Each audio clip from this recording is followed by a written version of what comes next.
നാമം ജപായനം പുണ്യം നിരുപമദീപാങ്കുരം പോലെ സ്വരശ്രുതിലയവരമതുലം ദീവാങ്കണം മോക്ഷസംഗീതസാരം നീളും വഴിത്താരയിൽ ജീവതാരം മന്ത്രാലാപം മായാവിൻ നിൻ പ്രസാദം. ദീപം ദീപം ദീപം.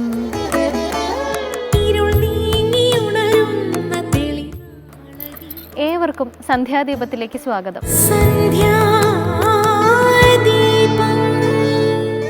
അറിവിൻ്റെ ദേവനാണ് സുബ്രഹ്മണ്യൻ. ബ്രഹ്മാവിനും തൻ്റെ പിതാവായ ശിവനും ഗുരുവായി മാറിയിട്ടുണ്ട് അദ്ദേഹം. ഒരിക്കൽ മുരുകൻ ബ്രഹ്മാവിനോട് പ്രണവമന്ത്രത്തിൻ്റെ പൊരുൾ എന്താണെന്ന് ചോദിച്ചു. മറുപടി തൃപ്തികരമല്ലാത്തതിനാൽ അദ്ദേഹം ബ്രഹ്മാവിനെ തടവിലാക്കി. തുടർന്ന് സൃഷ്ടികർമ്മങ്ങൾ മുടങ്ങി. ദേവന്മാർ ശിവനെ അഭയം പ്രാപിച്ചു. ശിവൻ ബ്രഹ്മാവിനെ മോചിപ്പിക്കാൻ ആവശ്യപ്പെട്ടെങ്കിലും പ്രണവമന്ത്രത്തിന്റെ പൊരുൾ അറിയാതെ അഹങ്കാരിയായി നടക്കുന്ന ബ്രഹ്മാവിനെ മോചിപ്പിക്കാൻ മുരുകൻ തയ്യാറായില്ല. തനിക്കും അതറിയില്ലെന്നും ഉപദേശിച്ചു തരണമെന്നും ശിവൻ ആവശ്യപ്പെട്ടതിനെ തുടർന്ന് ബ്രഹ്മാവിനും ശിവനും പ്രണവമന്ത്രത്തിന്റെ പൊരുൾ ഉപദേശിക്കുകയും ബ്രഹ്മാവിനെ മോചിപ്പിക്കുകയും ചെയ്തു സുബ്രഹ്മണ്യൻ. അതിനാൽ അറിവ് നേടുന്നവർക്ക് ആരാധിക്കാവുന്ന ദേവനാണ് സുബ്രഹ്മണ്യൻ. ഏവർക്കും സന്ധ്യാദീപത്തിലേക്ക് സ്വാഗതം. മനസ്സിൽ പതിഞ്ഞ മേലാംകോട് എന്ന ഗ്രാമം, വേളിമലയുടെ താഴ്വരയിലുള്ള ഗ്രാമഭംഗി നിറഞ്ഞ ഈ പ്രദേശത്ത് ശിവൻ കാലകാലനായി കുടികൊള്ളുന്നു. ശംഭോ ശിവ ശംഭോ സ്വയംഭോ, ശംഭോ ശിവ ശംഭോ സ്വയംഭോ. കാലനെത്തുന്ന വേളയിൽ ശിവലിംഗത്തെ ആലിംഗനം ചെയ്ത മാർക്കണ്ഡേയന്റെ മേൽ കാലൻ പാശമെറിഞ്ഞു കയറ് വലിച്ചതോടെ ശിവലിംഗം ചരിയുകയും ദേവൻ പ്രത്യക്ഷനാവുകയും ചെയ്തു. ആ ഭാവമാണ് ഇവിടത്തെ ദേവന്.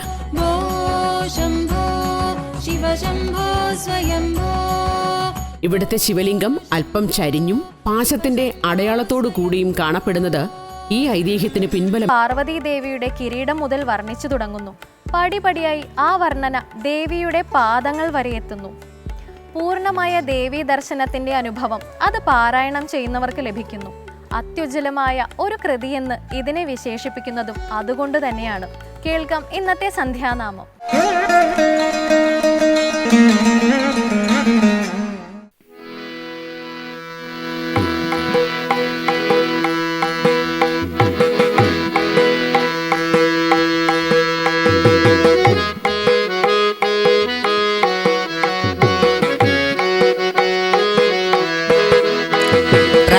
പ്രാണനാദം വിഭും വിശ്വനാദം ജഗന്നാഥനാദം സദാനന്ദഭാജം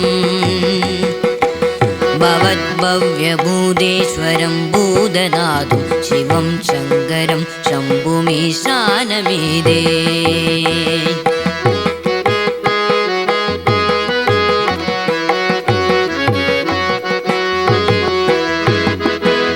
ഗലേരുണ്ടമാലം തനോ സർപ്പജാലം മഹാകാലകാലം ഗണേശാദിപാലം ജദാജൂതഗംഗോദരംഗൈ വിശിഷ്യം ശിവം ശങ്കരം ശംഭുമീശാനമീദേ.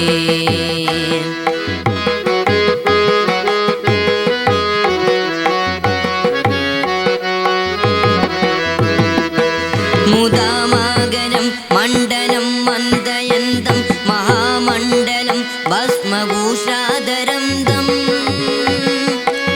അനാദിവ്യഭാരം മഹാമോഹമാരം ശിവം ശങ്കരം ശംഭുമീശാനമീദേ.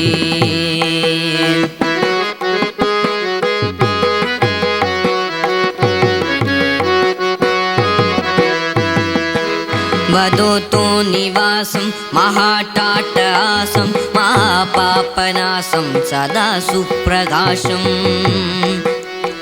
ഗിരീശം ഗണേശം സുരേശം മഹേശം ശിവം ശങ്കരം ശംഭുമീശാനമീദേ.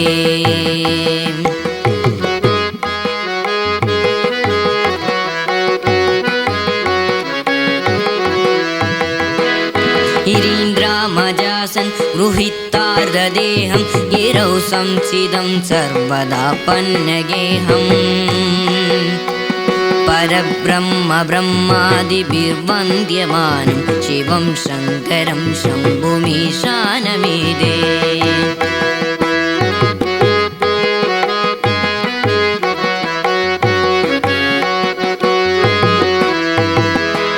कपालं त्रिशूलं कराभ्यां ददानं पदां भोजनं राय कामं ददानं बलिवर्धयानं सुराणां प्रदानं शिवं शङ्करं शम्भुमीशानमीदे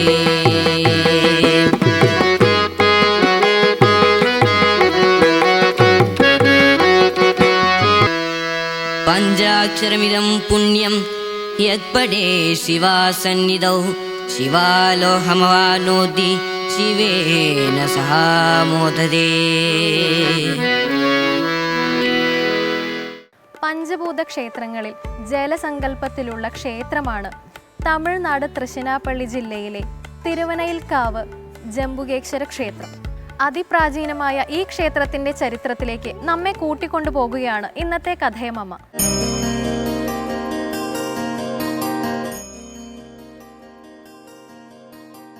എല്ലാവർക്കും ഹൃദയം നിറഞ്ഞ നമസ്കാരം. കഥയമമ്മയുടെ ഇന്നത്തെ അധ്യായത്തിലേക്ക് എല്ലാവർക്കും ഹാർദമായ സ്വാഗതം. കഴിഞ്ഞ ദിവസം നമ്മൾ ഭഗവാന്റെ പഞ്ചഭൂത ലിംഗങ്ങളിൽ ഒന്നായിട്ടുള്ള ഏകാംബരേശ്വരനെ, അതായത് ഭൂമി തത്വത്തിലുള്ള മഹാദേവനെ കുറിച്ച് മനസ്സിലാക്കി. ഇന്നേ ദിവസം നമ്മൾ മനസ്സിലാക്കാൻ പോകുന്നത് പഞ്ചഭൂതങ്ങളിലെ രണ്ടാമത്തെ ഭൂതമായിട്ടുള്ള ജലത്തെക്കുറിച്ച്, അല്ലെങ്കിൽ ജലലിംഗത്തെ കുറിച്ചാണ്. ഇന്നലെ നമ്മൾ പറഞ്ഞു ഏകാംബരേശ്വരൻ മണലുകൊണ്ട് ശ്രീപാർവതി ദേവി ഉണ്ടാക്കിയിട്ടുള്ള ഭൂമി തത്വത്തിലുള്ള ശിവലിംഗമാണ്. അങ്ങനെയാണെങ്കിൽ ജലതത്വമുള്ള ശിവലിംഗം ഭൂമിയിൽ എവിടെയാണ് ഇരിക്കുന്നത് എന്നാണ് ഈ അധ്യായത്തിൽ നമ്മൾ പരിചയപ്പെടാൻ പോകുന്നത്. അത് വേറെ എവിടെയില്ല, അത് ദക്ഷിണേന്ത്യയിൽ തന്നെയാണ്. തമിഴ്നാട്ടിൽ ശ്രീരംഗത്തിനടുത്തായി സ്ഥിതി ചെയ്യുന്ന ജംബുകേശ്വരൻ എന്ന് വിളിക്കപ്പെടുന്ന ക്ഷേത്രത്തിലാണ് ഈ ജലലിംഗം സ്ഥിതി ചെയ്യുന്നത്. അപ്പം ജംബുകേശ്വര ക്ഷേത്രത്തിൻ്റെ വിശേഷങ്ങളും അവിടുത്തെ ഭഗവാന്റെ പ്രത്യേകതയും ഇന്നത്തെ കഥയമമ്മയിൽ നമുക്ക് പരിചയപ്പെടാം. എങ്ങനെയാണ് ഈ ജംബുകേശ്വര ക്ഷേത്രം എന്ന് ഈ സ്ഥലത്തിന് പേര് വന്നത് എന്ന് നമുക്ക് ആദ്യം പരിശോധിക്കാം. ജംബുമുനി എന്ന് പറയപ്പെടുന്ന ഒരു മഹർഷി ഉണ്ടായിരുന്നു എന്നാണ്. അദ്ദേഹം ഈ പറയപ്പെടുന്ന സ്ഥലത്ത് ഭഗവാൻ മഹാദേവനെ ഒരുപാട് കാലം ആരാധിച്ചു അത്രേ. അങ്ങനെ അദ്ദേഹത്തിൻ്റെ തപസ്സിൽ സംപ്രീതനായിട്ടുള്ള മഹാദേവൻ അദ്ദേഹത്തിന് മുമ്പിൽ പ്രത്യക്ഷപ്പെട്ട സമയത്ത് അദ്ദേഹം നല്ല രുചിയുള്ള ഞാവൽ പഴങ്ങൾ മഹാദേവന് കൊടുത്തു എന്നാണ്. ആ ഞാവൽപ്പഴം കിട്ടിയപ്പോൾ ഭഗവാന് തൻ്റെ ഭക്തൻ തന്നതാണ്, സ്നേഹത്തോടു കൂടി തന്നതാണ്. വളരെയധികം ഭക്തിയോടുകൂടി സ്നേഹത്തോടു കൂടിയൊക്കെ ഭഗവാൻ ആ ഞാവൽപ്പഴം എടുത്ത് കഴിച്ചു. അതിലൊരു ഞാവൽപ്പഴത്തിൻ്റെ വിത്ത് അല്ലെങ്കിൽ അതിൻ്റെ കുരു ഭഗവാൻ പുറത്തേക്ക് തുപ്പി എന്നാണ്. അത് ഭഗവാൻ കഴിച്ചതിൻ്റെ ബാക്കിയായതുകൊണ്ടും ഭഗവാന്റെ വായിൽ നിന്ന് പുറത്തു വന്നതായതുകൊണ്ടും മഹർഷിക്ക് തോന്നി ഇത് വളരെ വിശേഷപ്പെട്ടൊരു വിത്താണ്, ഇതെടുത്ത് സൂക്ഷിക്കണം എന്ന് കരുതി അദ്ദേഹം ആ ഭഗവാന്റെ വായിൽ നിന്നുണ്ടായിട്ടുള്ള വിത്ത് എടുത്ത് സൂക്ഷിച്ചു എന്നാണ്. ആ ഞാവൽ മരത്തിൻ്റെ വിത്ത് അല്ലെങ്കിൽ ആ ഞാവൽപ്പഴത്തിൻ്റെ വിത്ത് അദ്ദേഹം ഒരു സ്ഥലത്ത് നടുകയും അവിടെ ഒരു ഞാവൽ മരം ഉണ്ടായി വരികയും ചെയ്തു എന്നാണ്. അദ്ദേഹം ഭഗവാനോട് പ്രാർത്ഥിച്ചു, ഈ ഞാവൽ മരത്തിന് താഴെ ഇവിടെയുള്ള ഈ നദിയുടെ താഴത്ത് അങ്ങയുടെ സാന്നിധ്യം സദാസമയം ഉണ്ടാവണേ എന്ന് അദ്ദേഹം പ്രാർത്ഥിച്ചു എന്നാണ്. അങ്ങനെയാണത്രേ അവിടെ ആദ്യമായിട്ട് ഈ ജലരൂപത്തിലുള്ള ശിവലിംഗം തന്നെയാണ്. അതിൻ്റെ പ്രധാന ഭാഗം ഇരിക്കുന്നത് ജലത്തിലാണ്. ജലത്തിൻ്റെ സംസ്കൃത ശബ്ദമായിട്ടുള്ള അപ്പ് എന്നുള്ള ശബ്ദം കൂടെ ചേർത്ത് അപ്പലിംഗം എന്നാണ് ഈ ഭാഗത്തുള്ള ശിവലിംഗത്തെ വിളിച്ചു പോരുന്നത്.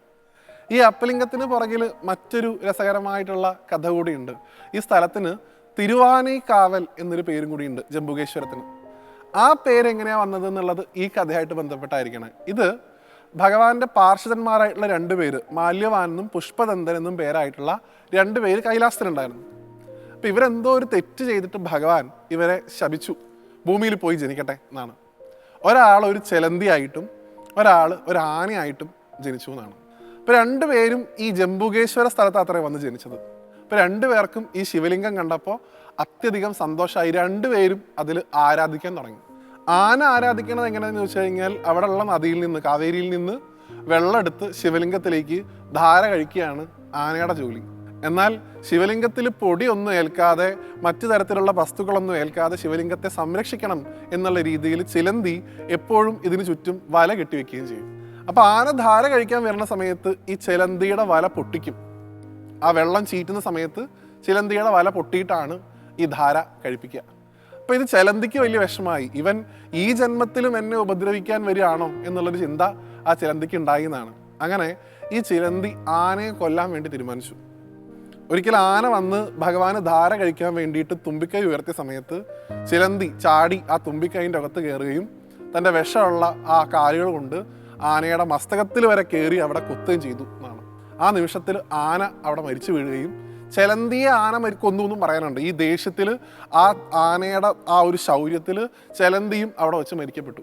അങ്ങനെ ഒരേ സമയം ആനയ്ക്കും മോക്ഷം കിട്ടി, ചിലന്തിക്കും മോക്ഷം കിട്ടി എന്നാണ്. അങ്ങനെ ആ ചിലന്തിയും ആനയും കൂടി ആരാധിച്ച സ്ഥലമായതുകൊണ്ടും അവിടെ അപ്പലിംഗത്തിന് പ്രാധാന്യമുണ്ട്. ഈ ചിലന്തിയാണത്ര അടുത്ത ജന്മത്തിൽ, അദ്ദേഹത്തിൻ്റെ അടുത്ത ജന്മത്തിൽ ആ ക്ഷേത്രത്തിൻ്റെ ഇന്നത്തെ രൂപകൽപ്പന ചെയ്തിട്ടുള്ള കോചെങ്കണ്ണൻ എന്ന് വിളിക്കപ്പെടുന്ന ഒരു ചോള രാജാവായിട്ട് പുനർജനിച്ചത്. അദ്ദേഹമാണ് പിന്നീട് അത് ആ ക്ഷേത്രം ഇന്ന് കാണുന്ന തരത്തിലേക്ക് മാറ്റിയത്. അതുകൊണ്ട് തന്നെ അദ്ദേഹത്തിന് ഈ ആനകളെയാണ് അത്ര അതിന് കാവലാക്കി നിർത്തിയത്. ആനകൾ കാവൽ നിൽക്കുന്നു എന്നാണ് സങ്കല്പം. അതുകൊണ്ട് തിരുവാനൈക്കാവൽ എന്നുള്ളൊരു സ്ഥലപ്പേരൂടെ ആ സ്ഥലത്തിന് വന്നു എന്നുമാണ് പറയപ്പെടുന്നത്. ഈ ജംബുമുനിയുടെ കഥ നോക്കുകയാണെങ്കിലും മാല്യവാന്റെയും പുഷ്പദന്തൻ്റെയും കഥ നോക്കുകയാണെങ്കിലും എല്ലാത്തിലും ഭഗവാന്റെ ഈ ജലലിംഗത്തിൻ്റെ ആ ഒരു പ്രാധാന്യം നമുക്ക് വിശേഷമായിട്ട് കാണാൻ സാധിക്കും. അപ്പ് ലിംഗം എന്നാണ് അതിനെ വിളിക്കുക. അതുകൊണ്ട് തന്നെ നമ്മുടെ നാട്ടിലൊക്കെ ചില കുട്ടികൾക്കൊക്കെ അപ്പു എന്നൊക്കെ പേരിടുന്നത് പോലും ഈ അപ്പ് എന്ന് വിളിക്കപ്പെടുന്ന ശബ്ദത്തിൻ്റെ ഒരു സ്വാധീനം കൊണ്ടാണ് എന്ന് പറയാറുണ്ട്. അപ്പു എന്നല്ലെങ്കിൽ അപ്പ് എന്നുള്ള ശബ്ദം കൊണ്ട് ജലലിംഗത്തെയാണ് അർത്ഥമാക്കുന്നത്. അതുകൊണ്ട് അത് മഹാദേവൻ്റെ പേര് തന്നെയാണെന്നൊക്കെ മഹാത്മാക്കൾ വ്യാഖ്യാനിക്കുന്നത് കേട്ടിട്ടുണ്ട്. എന്തായാലും ഭഗവാന്റെ ആ ജലരൂപത്തിലുള്ള ലിംഗം അല്ലെങ്കിൽ ജലതത്വത്തിലുള്ള ലിംഗം ഇരിക്കുന്നത് തിരുവാനൈക്കാവലിലാണ്, ജംബുകേശ്വരത്താണ്. വളരെയധികം മനോഹരമായിട്ടുള്ള ക്ഷേത്രമാണ്. ഇന്ന് കാണുന്ന തരത്തിലുള്ള ക്ഷേത്രത്തിൻ്റെ നിർമ്മിതി നടക്കുന്നതായിട്ട് പറയപ്പെടുന്നത് BC 1-ാം ശതകത്തിലാണ്. നേരത്തെ നമ്മൾ പറഞ്ഞ ആ ചിലന്തിയുടെ പുനർജന്മമായിട്ടുള്ള കോചെങ്കണ്ണൻ എന്ന് പറയുന്ന ചോള രാജാവാണ് ഇന്ന് കാണുന്ന തരത്തിൽ ആ ക്ഷേത്രത്തെ പുനർനിർമ്മിച്ചിട്ടുള്ളത്. 5 മനോഹരമായിട്ടുള്ള ഗോപുരങ്ങൾ, വലിയ ഗോപുരങ്ങൾ ക്ഷേത്രത്തിലുണ്ട്. ആ ഓരോ ഗോപുരത്തിൻ്റെയും വാസ്തുവിദ്യ വളരെയധികം കേമപ്പെട്ട ഒന്നാണെന്നുള്ളത് ചരിത്രകാരന്മാരൊക്കെ രേഖപ്പെടുത്തുന്നു. അതുകൊണ്ടുള്ള വാസ്തു സംബന്ധമായിട്ടുള്ള വിശേഷവും അവിടെ വളരെയധികം കൂടുതലാണ്.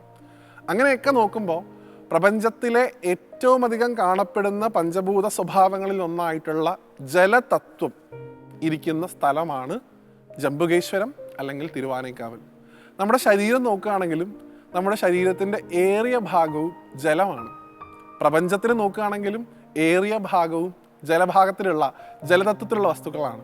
അതുകൊണ്ട് തന്നെ പ്രപഞ്ചത്തിൽ തന്നെ ഏറ്റവും പ്രധാനപ്പെട്ട പഞ്ചഭൂത ലിംഗങ്ങളിൽ ഒന്നായിട്ട് തിരുവാനൈക്കാവലിനെ അല്ലെങ്കിൽ ജംബുകേശ്വരത്തെ കാണാനുണ്ട്. അതുകൊണ്ട് ഭഗവാന്റെ ജലതത്വ രൂപത്തിലിരിക്കുന്ന ശിവലിംഗ ക്ഷേത്രത്തിലേക്ക് മനസ്സുകൊണ്ട് നമുക്ക് ഇപ്പോൾ പോയി വരാം. ഭഗവാന് ധാര കഴിക്കുന്നത് ഏറ്റവും വിശേഷപ്പെട്ട വഴിപാടാണ് നമുക്കറിയാം. അവിടെ നിലവിൽ തന്നെ ഭഗവാൻ ജലരൂപത്തിലാണ് ഇരിക്കുന്നത്. അങ്ങനെയുള്ള ആ സ്ഥലത്ത് നമ്മുടെ മനസ്സുകൊണ്ട് ഭഗവാന് ഒരു ധാര നടത്താനുള്ള ഒരു ശേഷിയൊക്കെ നമുക്ക് ഭഗവാൻ അനുഗ്രഹം കൊണ്ട് ഉണ്ടാവട്ടെ. പ്രപഞ്ചത്തിൽ മുഴുവൻ ഭഗവാനെ കാണുക എന്നുള്ളതാണ് പഞ്ചഭൂത ലിംഗങ്ങൾ കൊണ്ട് യഥാർത്ഥത്തിൽ നമ്മൾ ഉദ്ദേശിക്കുന്നത്. ഭൂമിയിൽ നമ്മൾ കഴിഞ്ഞ ദിവസം കണ്ടു, ഇന്ന് ജലത്തിൽ കണ്ടു, നാളെ വായുവിൽ ഭഗവാന്റെ അംശത്തെ കാണാൻ നമുക്ക് സാധിക്കും. അപ്പോൾ വായുലിംഗത്തിൻ്റെ കഥയുമായിട്ട് നാളെ വീണ്ടും നിങ്ങളുടെ മുമ്പിലേക്ക് എത്തുന്നത് വരെ എല്ലാവരും ആ ജംബുകേശ്വരത്തിരിക്കുന്ന ആ തിരുവാനൈക്കാവലിലുള്ള ജലരൂപത്തിലിരിക്കുന്ന അപ്ലിംഗമായിരിക്കുന്ന മഹാദേവനെ സ്മരിച്ചുകൊണ്ട് എത്ര തവണ മനസ്സിൽ നമഃശിവായ ചൊല്ലാൻ സാധിക്കുമോ, പഞ്ചാക്ഷരം ചൊല്ലാൻ സാധിക്കുമോ അത്രയും തവണ ചൊല്ലി ആ ജലരൂപത്തിലുള്ള ശിവക്ഷേത്രത്തിൽ ഞാനിതാ എൻ്റെ മനസ്സുകൊണ്ട് നമസ്കരിക്കുന്നു എന്ന് ഭഗവാനെ പ്രാർത്ഥിച്ചുകൊണ്ട് ആ ക്ഷേത്ര ദർശനവും നമുക്ക് പൂർത്തിയാക്കാൻ സാധിക്കട്ടെ. അടുത്ത വായുലിംഗത്തിൻ്റെ കഥയുമായി വീണ്ടും കാണുന്നത് വരെ എല്ലാവർക്കും നന്ദി, നമസ്തേ. ചില ക്ഷേത്രങ്ങളിലെ പ്രതിഷ്ഠകളെക്കുറിച്ചും ആരാധനാമൂർത്തികളെക്കുറിച്ചും ഭിന്നങ്ങളായ അഭിപ്രായങ്ങളുണ്ട്. പല ശ്രീകൃഷ്ണ ക്ഷേത്രത്തിലും പ്രതിഷ്ഠയുടെ രൂപം ചതുർബാഹുവായ വിഷ്ണുവായിരിക്കും. പനച്ചിക്കാട് ക്ഷേത്രത്തിൽ സരസ്വതി രൂപത്തിലാണ് ഭക്തർ ദേവതയെ സങ്കല്പിക്കുന്നത്. അതിൻ്റെ അടിസ്ഥാനത്തിലാണ് എല്ലാ ദിവസവും ഇവിടെ വിദ്യാരംഭം നടത്തുന്നതും. കിരാതരൂപിണിയായ പാർവതി അഥവാ ത്വരിതയാണ് ഇവിടെ കുടികൊള്ളുന്നത് എന്നാണ് വിശ്വാസം. ഈശ്വര ചൈതന്യം ഏതുമായിരിക്കെ വിശ്വാസങ്ങളിലെ ഈ വൈവിധ്യങ്ങൾ അപ്രസക്തമാണ്.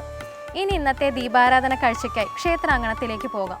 ശരീരത്തെയും മനസ്സിനെയും വിസ്മരിച്ച് താൻ ആത്മാവാണെന്ന ബോധത്തിലെത്തുമ്പോൾ ഏതൊരുവനും ഈശ്വരതുല്യനായിത്തീരുന്നു. ഈശ്വരത്വം സാക്ഷാത്കരിച്ച് എല്ലാ കർമ്മങ്ങളും ഈശ്വരാർപ്പണമായി ചെയ്യുമ്പോഴുള്ള മാനസികാവസ്ഥ ഒന്ന് വേറെ തന്നെയാണ്. ഈശ്വരത്വം സാക്ഷാത്കരിച്ച് കർമ്മങ്ങൾ ഈശ്വരാർപ്പണമായി ചെയ്യാൻ ഉദ്ഘോഷിച്ച ശ്രീനാരായണ ഗുരുദേവൻ സ്ഥാപിച്ചതാണ് കോഴിക്കോടുള്ള ശ്രീകണ്ഠേശ്വരം ക്ഷേത്രം. പൊതുവെ ഏത് വിദ്യ പഠിപ്പിക്കുന്ന ആളിനെയും ഗുരു എന്ന് പറയുന്നു. എന്നാൽ ആത്മവിദ്യ ഉപദേശിക്കുന്ന ഗുരു സാധാരണ ഗുരുക്കന്മാരിൽ നിന്നും തീർത്തും വിഭിന്നനാണ്. ഗുരു ശിഷ്യനെ പരമസത്യത്തിന്റെ അടുത്തേക്ക് നയിക്കുന്നു. ഉത്തമനായ ഗുരുവിനെ ഈശ്വരനായി കാണണം എന്നാണ് വേദാന്ത ശാസ്ത്രമതം. ക്ഷേത്രത്തെ സംബന്ധിച്ച് ശ്രീനാരായണ ഗുരുവിന്റെ സങ്കല്പം മഹത്വപൂർണമായിരുന്നു. മനുഷ്യന്റെ നന്മയ്ക്കും സമഗ്രമായ വികാസത്തിനും ആവശ്യമായ ഒരു നൂതന ചിന്താ പദ്ധതിയുടെ പ്രായോഗിക രൂപമായിരുന്നു ഗുരുവിന്റെ ക്ഷേത്രപ്രതിഷ്ഠ.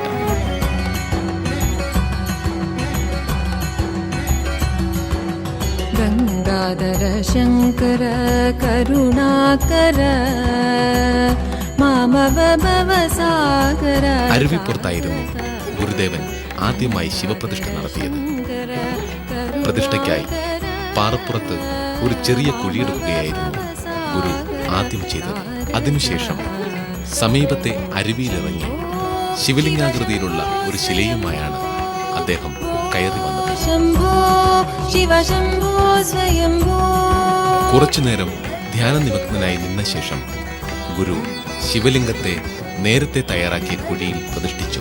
താന്ത്രിക രീതിയിൽ പീഠത്തിൽ ബിംബത്തെ ഉറപ്പിക്കുന്നതിനെയാണ് അഷ്ടബന്ധം എന്ന് പറയുന്നത്. അത് ചെയ്യാതെ തന്നെ ഗുരു കണ്ടെടുത്ത ആ ശില കുഴിയിലുറച്ചു.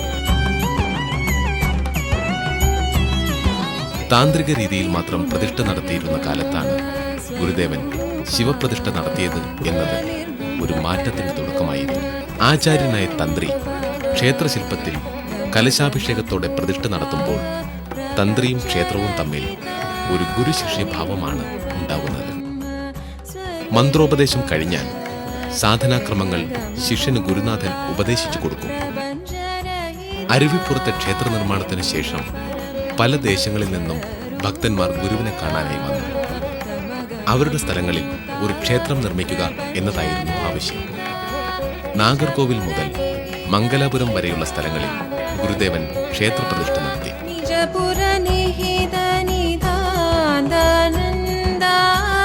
ആനന്ദ അതിശയ അക്ഷയലിംഗ 1910 മെയ് മാസത്തിലായിരുന്നു കോഴിക്കോട് ശ്രീനാരായണ ഗുരു ക്ഷേത്രപ്രതിഷ്ഠ നടത്തിയത്.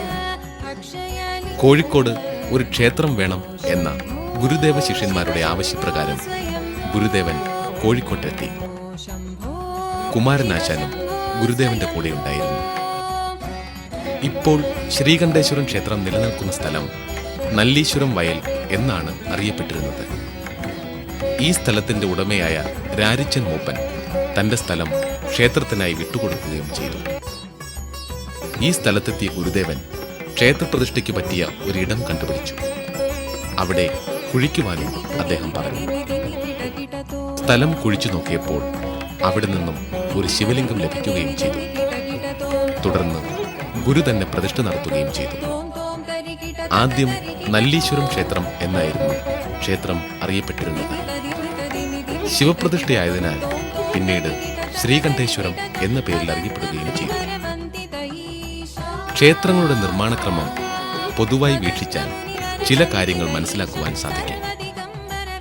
പ്രാകാരം, ബാഹ്യഹാര, മധ്യഹാര, അന്തഹാര, അന്തർമണ്ഡലം എന്നീ പഞ്ചപ്രാകാരങ്ങൾ ദേവന്റെ സ്ഥൂല ശരീരത്തെയും അതിനുള്ളിൽ വിരാജിക്കുന്ന ശ്രീകോവിലും ദേവപ്രതിഷ്ഠയും അതിനടിയിലുള്ള ഷഠാധാര പ്രതിഷ്ഠയും ദേവന്റെ സൂക്ഷ്മ ശരീരത്തെയുമാണ് സൂചിപ്പിക്കുന്നത്.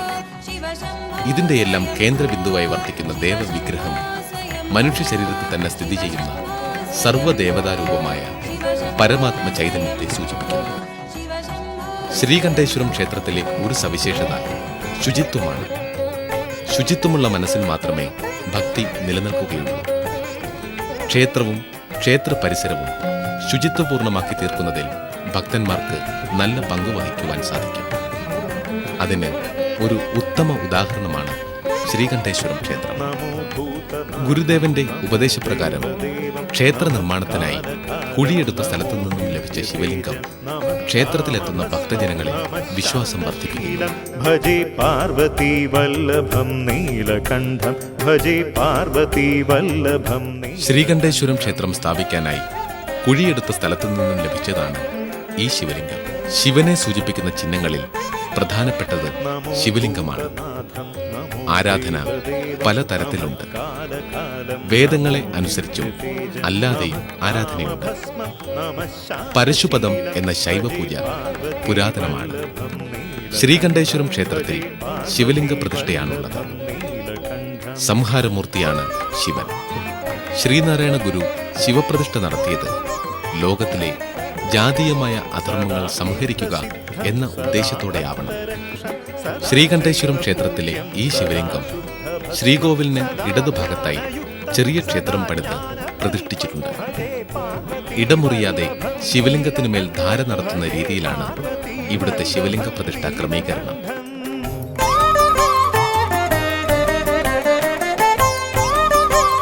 ഗുരുദേവൻ എന്തു പറഞ്ഞുവോ അത് നടപ്പിൽ വരുത്തുവാനായിരുന്നു ക്ഷേത്രങ്ങൾ പണിതീർത്തത്.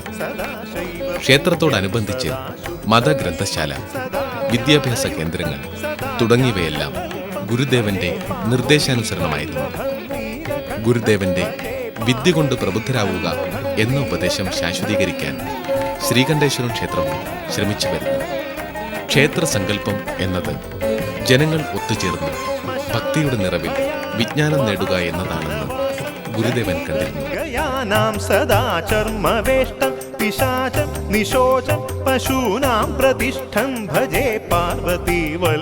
ശ്രീകണ്ഠേശ്വരം ക്ഷേത്രത്തിലെ ശ്രീകോവിലിന് ഇടതുഭാഗത്തായി ശ്രീകോവിലിന് പുറത്ത് സുബ്രഹ്മണ്യ സ്വാമിയുടെ പ്രതിഷ്ഠയുണ്ട്. ഈ സുബ്രഹ്മണ്യ സ്വാമി ക്ഷേത്രത്തെക്കുറിച്ച് ഇവിടുത്തുകാർക്ക് ഒരു കഥ പറയാനുണ്ട്. പണ്ട് കോഴിക്കോട് നഗരത്തിലെ കച്ചവടക്കാർ തമ്മിൽ ഒരു പന്തയം വെച്ചു. സുബ്രഹ്മണ്യ സ്വാമി പ്രതിഷ്ഠയിൽ ഒരു സ്വർണമാല ചാർത്താറുണ്ടായിരുന്നു. ദേവന് ചാർത്തുന്ന ഈ മാല എടുത്തുകൊണ്ടുവന്നാൽ തക്കതായ പാരിതോഷികം നൽകാം എന്നതായിരുന്നു പന്തയം. പന്തയത്തിൽ പങ്കെടുക്കാനായി ഒരാൾ തയ്യാറാവുകയും ആരും അറിയാതെ ക്ഷേത്രത്തിൽ കടക്കുകയും ചെയ്തു. ആളൊഴിഞ്ഞ സമയത്ത് ശ്രീകോവിലിനകത്ത് കയറി. അതുവഴി വന്ന ക്ഷേത്രം ശാന്തിക്കാരൻ അപരിചിതനായ ഒരാളെ ക്ഷേത്ര ശ്രീകോവിലിനകത്തു കണ്ടതിൽ മേൽശാന്തിയെ വിവരമറിയിക്കുകയും ചെയ്തു. മേൽശാന്തി വന്നപ്പോൾ കണ്ട കാഴ്ച അത്ഭുതാവഹമായിരുന്നു അത്രേ. പ്രതിഷ്ഠയിൽ നിന്നും സ്വർണമാല എടുക്കാൻ ആഞ്ഞ നിലയിൽ അനങ്ങാതെ നിൽക്കുകയായിരുന്നു അപരിചിതനായ കച്ചവടക്കാരൻ. തുടർന്ന് വൈദ്യുതാഘാതമേറ്റതുപോലെ തെറിച്ചു വീഴുകയും ചെയ്തു. ഈ കഥയുടെ വിശ്വാസ്യതയ്ക്കപ്പുറം ഭക്തിയുടെ പരിപാവനത കണ്ടെത്തേണ്ടതാണ്. ഭക്തി തെറ്റുകളിൽ നിന്നും മനുഷ്യ മനസ്സിനെ പിന്തിരിപ്പിച്ചു നിർത്തുന്ന പ്രകടമായ ഈശ്വരഭാവമാണ്. ശ്രീകോവിലിന് പുറത്ത് ശ്രീ പാർവതി ദേവിയുടെ പ്രതിഷ്ഠയുണ്ട്.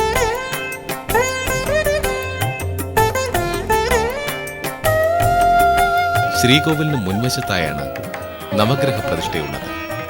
ഇവിടെ വിശേഷ പൂജകൾ നടക്കാറുണ്ട്.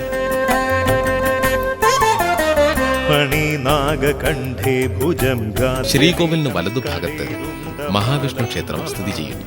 മഹാവിഷ്ണുവിന്റെ ദശാവതാര രൂപങ്ങൾ ഈ ക്ഷേത്രത്തിലെ തൂണുകളിൽ കൊത്തിവെച്ചിട്ടുണ്ട്. ഭജേ പാർവതി വല്ലഭം നീലകണ്ഠം ഭജേ പാർവതി വല്ലഭം നീലകണ്ഠം.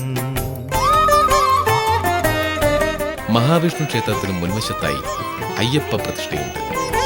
ശിരശുദ്ധ ഗംഗാ ശിവാവാമഭാഗം വപുതീർത്ഥകേശം സദാ മാം ത്രിനേത്രം ഫണീനാഗകർണം സദാ ബാലചന്ദ്രം. ശ്രീകോവിലിന് പുറത്തായി ശ്രീനാരായണ ഗുരുവിന്റെ ക്ഷേത്രവുമുണ്ട്.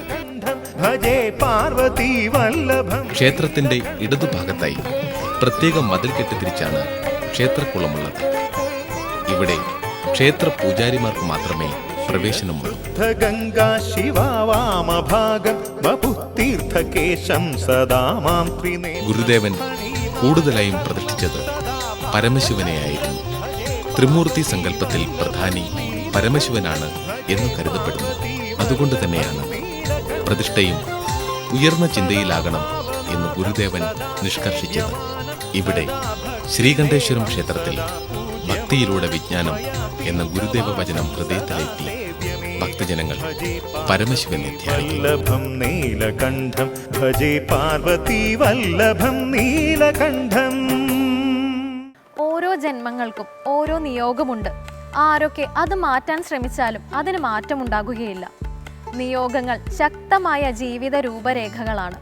അതിനെ ലംഘിക്കുക അസാധ്യമാണ്. ഇന്നത്തെ സന്ധ്യാദീപം ഇവിടെ അവസാനിക്കുന്നു. ഏവർക്കും നന്ദി.